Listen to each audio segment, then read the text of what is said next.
السلام عليكم. خير ما نبدأ به الكلام هو الصلاة والسلام على خير الأنام.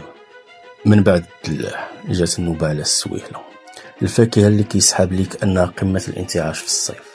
واش في راسك باللي هاد الفاكهة تقدر تكون هي السبب الخفي في دمار أمعائك، وهي أخطر من الدلاح؟ ركز معايا مزيان. السويلة ماشي فاكهة عادية، هي عبارة عن كتلة من السكريات السريعة والماء. المشكل فين كاين هو ان الجسم كيدير ليها بيوفيرمنتيشن بمجرد ما كتوصل للمعده، خصوصا اذا تخلطات مع الماكله. هذا التخمر كيطلق غازات وسموم كتدمر توازن الميكروبيوم عندك، وهي اللي كتعطيك داك النفخ والوجع مباشره بعد ما تاكلها. بغيتي الدليل القاطع؟ جرب تبيت السويله مقطعه في الثلاجه، لا غد ليه كتلقى الطعم ديالها اصبح قارص وحامض. علاش في نظرك؟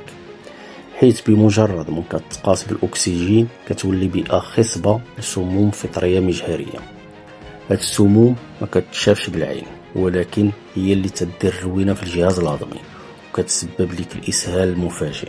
في النظام الغذائي الصحي القاعده واضحه: الامعاء النظيفه لا تقبل الفواكه كتحليه بعد الاكل مباشره. السويلة اليوم مليئة بالبيستيسايد والمزروعة قبل وقتها. بمجرد ما تدخل الجسم ديالك تدير intestinal irritation. هاد الشي كيشعل العافية ديال الالتهابات وسط جدار الهضم عندك.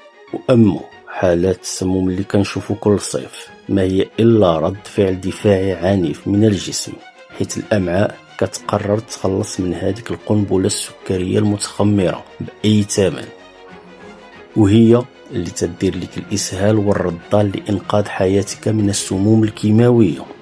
الجسم ببساطة كيدافع على راسه من اختيارك الخاطئ.